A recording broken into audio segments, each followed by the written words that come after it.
So now I am going to explain you mobilization technique for another joint of elbow complex, that is your superior radioulnar joint. So again there are so many methods, alternative method, but here I will discuss some basic method for mobilizing your superior radioulnar joint. We have already discussed about the basic anatomy. As you all know that the lower end of the humerus, the capitulum of the humerus articulate with the radial head, and the radius also articulate with the ulnar. Now I have to discuss about the mobilization technique for superior radioulnar joint. How it mobilized? First of all, you have to ask the patient.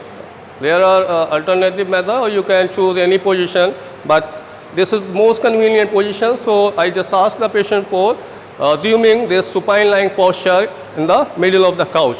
The therapist position again will be at the side of the body or arm. Now come to the grip. We can mobilize this superior radioulnar joint in different position. We can mobilize it in the supinated forearm position. We can also mobilize it in mid-prone position of the forearm, or we can mobilize it in supinated forearm position. It's totally depend upon the convenience and purpose of the mobilization.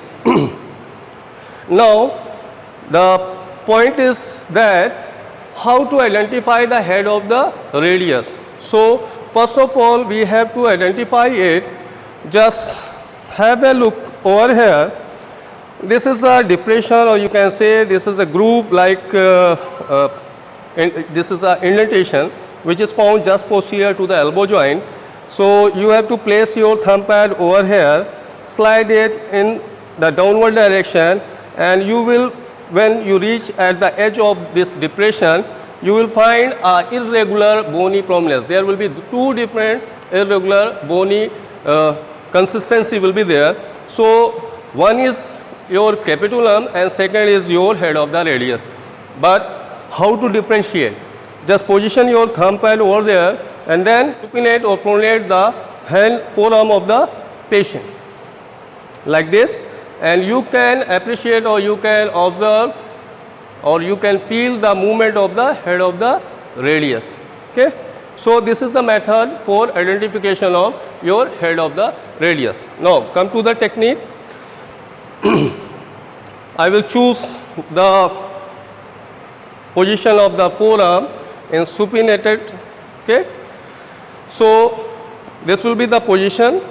The arm and forearm will be in the supinated position, trapezius position as I discussed earlier, and the grip will be like this. You have to place the head pad of the thumb over the anterior aspect for anteroposterior glide. For the anteroposterior glide, you have to place your thumb pad over the anterior aspect just over the head of the radius. So this is the position of the head of the radius. I am not able to feel it from the anterior side, but I can place according to the location of my this palpating finger, just anterior to this. Now I can feel it. Okay. So this will be the method of anteroposterior glide. Okay. This is grade 1, 2, 3, 4, and this. Again this is 1, 2, 3, and this is grade 4.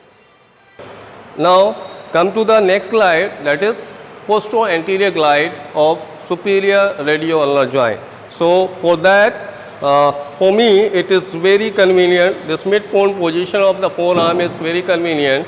I can place, and as I have told you, for the identification of radial head, you can just observe this landmark, this depression. Just come at the lowest point of this depression and you can feel the head of the radius over here.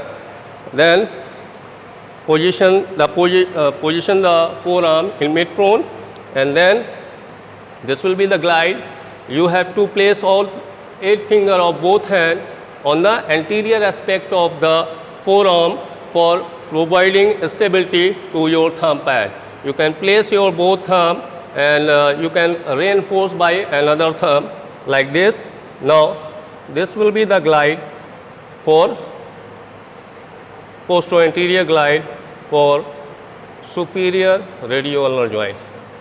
So this is all about the mobilization technique of superior radioulnar joint.